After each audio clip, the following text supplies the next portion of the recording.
Russia's current military operations in the critical vicinity of Pokrovsk, a city of immense strategic and symbolic value in the Donetsk Oblast, represent a profound and calculated evolution in its battlefield strategy. This shift is a decisive move away from the devastating, high-casualty, and ultimately unsustainable mechanized assaults that characterized the early years of the full-scale invasion. The overarching operational objective is now a methodical encirclement, a classic military maneuver meticulously designed to isolate the city and compel a Ukrainian withdrawal without the necessity of engaging in the prolonged, destructive, and prohibitively costly nature of traditional urban warfare. This strategic change, while primarily intended to conserve Russia's increasingly strained resources of armor and manpower, has inadvertently given rise to a new, intensely brutal form of close-quarters combat within the city limits. The critical problem of the Russian infiltrators.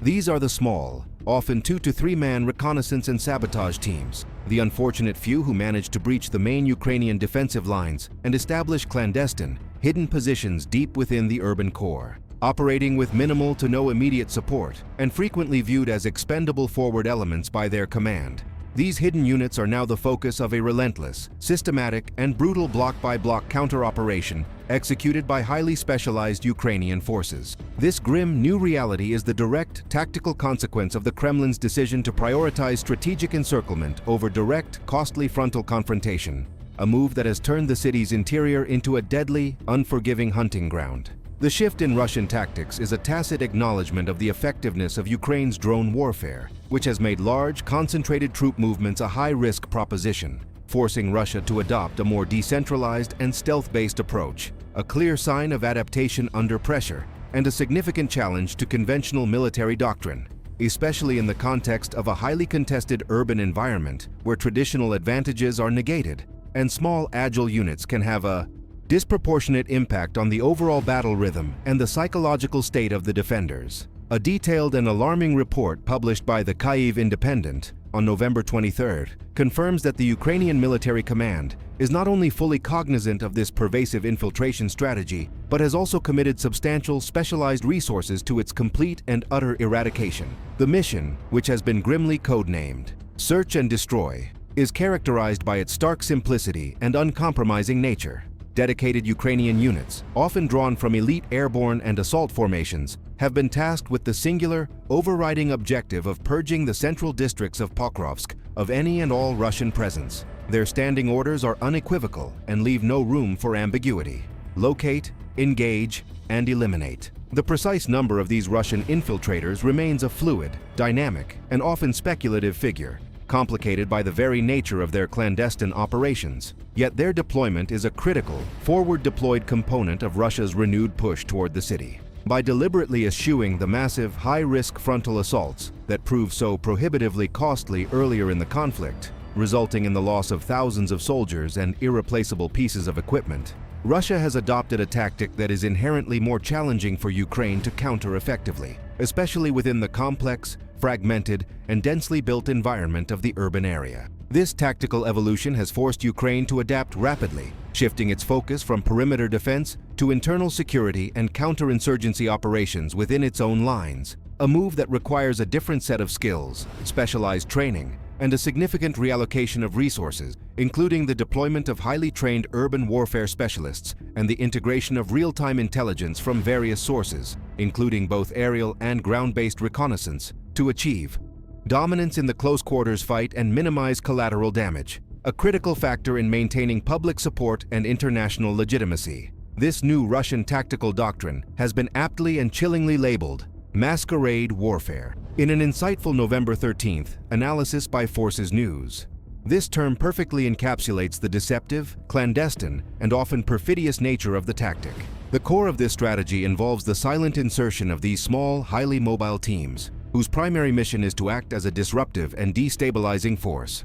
Once inside the city, their objectives are multifaceted and critical: to launch devastating surprise attacks on Ukrainian supply vehicles, to pinpoint and target critical command and control nodes, and, most importantly, to hunt down the Ukrainian drone pilots who have proven to be the single most devastating and effective threat to Russian ground forces. The ultimate strategic goal is to generate widespread chaos, confusion, and panic, effectively creating a hostile internal front that is meticulously timed to coincide with the larger, external Russian assault. This maneuver is designed to force Ukrainian defenders into a catastrophic multi-front battle scenario, where they are simultaneously engaged from both the perimeter and the core of the city, thereby stretching their already strained resources to the breaking point. The psychological impact of having enemy forces operating behind the lines is a key component of this strategy, aiming to erode the morale of the defending troops and sow distrust among the remaining civilian population, complicating the already difficult task of distinguishing combatants from non-combatants and increasing the risk of tragic friendly fire incidents,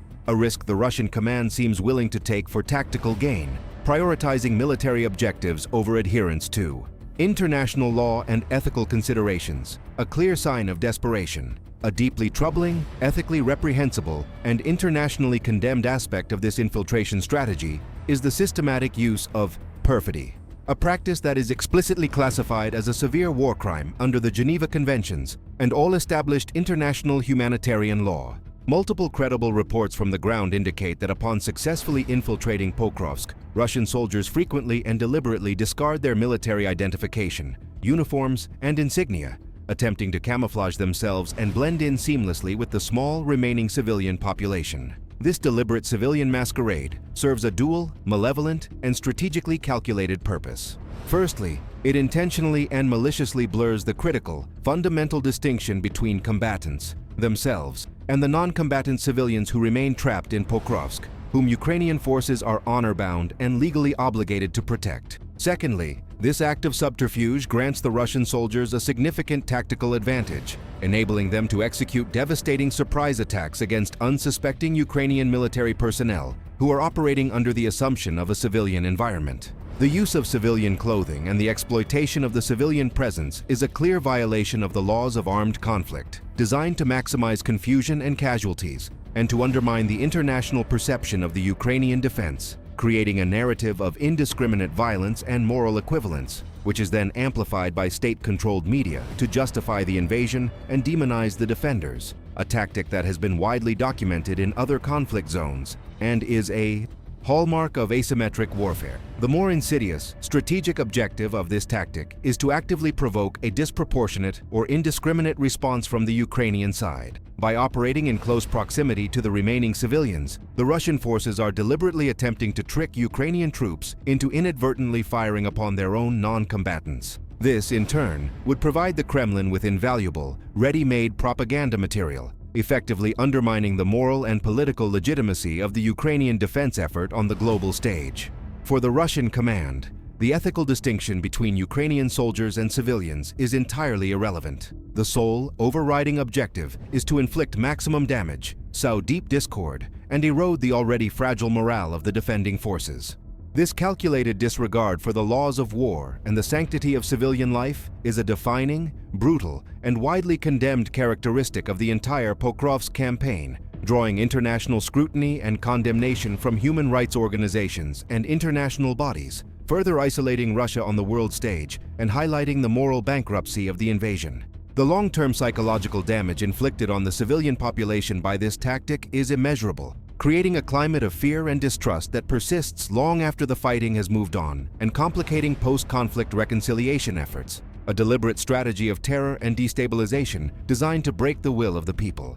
Compounding the immense challenge for Ukraine, this masquerade warfare has been significantly amplified and assisted by the unpredictable and often harsh Ukrainian weather conditions. A detailed report from the BBC on November 12th highlighted how Russian forces expertly exploited a period of dense, pervasive fog that completely blanketed the city. This natural cover allowed them to move silently, rapidly, and largely undetected deep into the urban areas of Pokrovsk.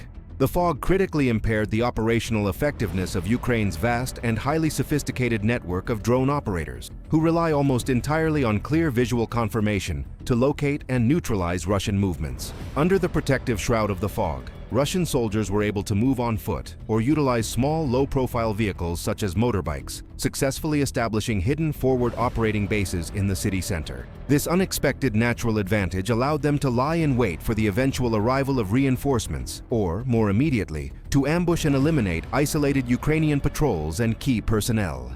Recognizing the existential threat posed by these hidden elements, the Ukrainian command was forced to immediately launch the aggressive, resource-intensive, and highly dangerous search and destroy mission into the heart of the city. A mission that carries inherent risks of collateral damage and requires extreme precision and coordination among the various military units involved, often operating in low-visibility conditions and under the constant threat of enemy fire, demanding peak performance from every soldier and piece of equipment, a true test of urban warfare capability and a testament to the ingenuity of the Russian forces in exploiting environmental factors. In direct and decisive response to this insidious infiltration, Ukraine has initiated a highly effective, albeit brutal and necessary, counter-tactic. Detailed operational reports have been disseminated by the country's elite Airborne Assault Forces, AAF, through their official Telegram channels, offering a rare and unfiltered view into the intensity of the urban combat currently unfolding. The AAF has explicitly stated, the defense forces are holding back the enemy and conducting search and strike operations to eliminate the Russians in Pokrovsk. Our positions are being held in the city center, gun battles are ongoing, and the enemy is not able to gain a foothold. This statement confirms that the battle for the city center is a dynamic, fluid, and intensely violent affair, where control is contested block by block, often resulting in fierce, close-quarters engagements that demand high levels of training, discipline, and rapid decision-making under extreme duress, showcasing the resilience and adaptability of the Ukrainian forces in a complex urban environment. This operational shift marks a significant and necessary transition away from the drone-centric, long-range defense that previously established effective kill zones around the city's perimeter. The focus is now squarely on a more traditional, yet highly specialized form of urban warfare, or MOUT, military operations in urban terrain. The AAF has confirmed that multiple dedicated units, trained specifically for close-quarters combat and counterinsurgency operations, have been assigned to this critical search and destroy effort, and their initial results indicate substantial and measurable success. The RATF, 425th Separate Assault Regiment Scala, in particular, has been singled out for its recent decisive actions, successfully purging Russian presence from strategically vital locations, including the main railway station, the Pokrovsk Pedagogical School, and the central Soborny Square. These clearances are not merely tactical victories. They are strategic moves that deny Russia the ability to consolidate its internal forces and launch the coordinated attack from within, thereby preserving the integrity of the Ukrainian defense and buying valuable time for reinforcement and resupply, a critical factor in a prolonged conflict where every day counts and every soldier is precious. While the immediate, tactical goal is the swift elimination of the hidden Russian forces, the underlying strategic objective is far more critical and long-term. By systematically neutralizing the infiltrators, Ukraine is actively dismantling the foundation of Russia's larger coordinated attack plan. The Russian strategy hinges entirely on the ability to covertly accumulate these small teams into a single, powerful, cohesive unit capable of launching a devastating internal assault, timed to coincide with the external encirclement. Every single Russian soldier eliminated inside Pokrovsk represents a significant and measurable setback, moving the Kremlin further away from executing this complex, multi-pronged attack. The sustained success of the search and destroy mission is effectively neutralizing Russia's internal attack vector, forcing them to rely solely on the slower, more predictable, and more easily targeted external pressure, which is less effective in the face of prepared defenses and the rapidly approaching winter, a factor that historically has favored the defender. Despite the necessary return to close-quarters combat, advanced technology remains an absolutely indispensable component of Ukraine's defense and counter-offensive operations. A compelling video released by Ukrainian forces, lasting approximately 30 seconds, vividly illustrated the precision and lethality of this counter-operation. The footage, captured primarily from the perspective of an HSky FPV, first-person view, drone, showed the device navigating the heavily shattered cityscape before precisely targeting a seemingly innocuous building, flying directly inside and detonating its explosive payload. The subsequent view, captured by a high-altitude reconnaissance drone, confirmed the resulting explosion and the presumed elimination of another hidden Russian element. This footage serves as a powerful testament to the continued critical role of drones in modern urban warfare, acting as a force multiplier for the defending troops and minimizing the risk to human soldiers. A key priority for the Ukrainian command, given the manpower constraints and the high rate of casualty. FPV drones are being deployed wherever possible to deliver lethal payloads directly to Russian soldiers concealed in their hiding places, acting as precision-guided artillery in the tight confines of the city. However, the AAF's reports of sustained gun battles suggest that reconnaissance drones are fulfilling an even more critical strategic role. These drones provide the essential, real-time overhead intelligence, allowing Ukrainian forces to maintain continuous 24/7 surveillance over Russian movements and accurately pinpoint their hidden positions. Once a location is confirmed and verified, the Ukrainian command selects the most effective method of engagement, ranging from a precision FPV drone strike to heavy artillery fire or a direct coordinated assault by specialized ground troops.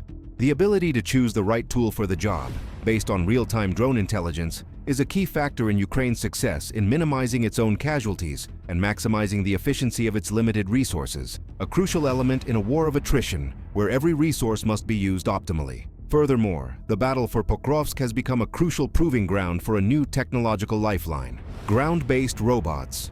A recent BBC report detailed how these land drones are rapidly becoming the only viable means of transporting critical supplies to the heavily contested front lines. These small, remote-controlled vehicles are actively replacing larger, more vulnerable armored vehicles and supply trucks, which have become easy targets for Russian artillery and the increasingly effective Rubicon drone unit. The Rubicon unit, as reported by CNN, has been instrumental in nearly severing Ukrainian supply lines in the area, forcing the adoption of these smaller, stealthier alternatives. The ground robots, which are small enough to utilize narrow alleyways and often equipped with light turrets, are currently responsible for carrying an estimated 90% of all supplies into Pokrovsk. While their immediate role is logistical, their potential for offensive deployment, replacing human soldiers in the most hazardous forward positions, is a clear and actively pursued future development for the Ukrainian military, signaling a potential shift towards a more automated battlefield and a reduction in human risk, a vital consideration given the persistent manpower crisis and the high cost of human life in urban combat. The brutal effectiveness of Ukraine's new strategy is starkly reflected in the casualty figures, providing measurable evidence of the success of the search and destroy mission. The Kyiv Independent reported that since the beginning of November, Ukrainian forces have successfully eliminated 388 Russian soldiers inside Pokrovsk itself, with an additional 87 wounded, pushing the total casualty count within the city center to over 450. While this number may appear statistically minor in the context of the overall battle, which has claimed thousands of Russian lives, it is devastating when contrasted with the small number of Russian troops believed to be inside the city at any given time, estimated at approximately 300 at the start of November. Ukraine is successfully enforcing a rapid, unsustainable rate of attrition. For every Russian soldier who successfully infiltrates, one Russian soldier is likely to become a casualty. This is a deliberate strategy of attrition at the micro level, designed to make the cost of infiltration prohibitive and to degrade the quality of the Russian forces committed to the battle, forcing them to commit more resources for diminishing returns and highlighting the strategic failure of the infiltration tactic. Should this search and destroy strategy maintain its current success rate, President Putin will be increasingly forced to rely solely on the external encirclement, a maneuver that remains frustratingly incomplete and slow. This tactical necessity could significantly delay the final capture of Pokrovsk, potentially pushing the timeline well into 2026, long after the onset of the severe winter weather, which historically favors the defender by limiting mobility and aerial reconnaissance. However, the situation remains acutely precarious for Ukraine. The most significant threat is not tactical, but structural: the growing Kharkiv manpower crisis. The Pokrovsk Atlantic Council has highlighted this critical vulnerability, noting that on the Pokrovsk front alone, Ukrainian forces are outnumbered by a staggering ratio of 8-1, with Russia having committed an estimated 150,000 soldiers to the region. The initial massive influx of volunteers that defined the early stages of the war has now slowed to a relative trickle, a trend exacerbated by high casualty rates and escalating desertion problems. While President Volodymyr Zelensky has shown political hesitation in lowering the minimum age for compulsory military service from 25 to 18, the growing manpower disparity remains the single most critical long-term threat to Ukraine's ability to sustain its defense. The choice between preserving the next generation and maintaining the current front line is a moral and strategic dilemma that looms large over the entire conflict, forcing difficult decisions on the Ukrainian leadership and its Western allies, who must consider the long-term implications of this demographic challenge. Ultimately, the brutal search and destroy operation is a calculated, strategic effort to transform Pokrovsk into a meat grinder, a costly, attritional battle designed to inflict the maximum possible casualties on Russian forces before the inevitable order to withdraw is issued. The strategic goal has evolved. It is no longer simply about holding the city, but about ensuring that Russia pays an exorbitant, crippling price in both blood and equipment. This strategy aims to severely degrade Russia's capacity for future, large-scale assaults on other vital Ukrainian fortress cities, such as Sloviansk and Kramatorsk, thereby buying crucial time for Ukraine to mobilize and re-equip its forces. The final fate of Pokrovsk remains uncertain, but the cost to the Russian military is already immense and continues to escalate dramatically, turning the city into a symbol of Russia's costly, grinding war of attrition. The success of this strategy will determine not just the fate of Pokrovsk, but the strategic balance of power in the Donbas region for the foreseeable future, making this battle a defining moment in the conflict and a testament to the adaptability and resilience of the Ukrainian forces.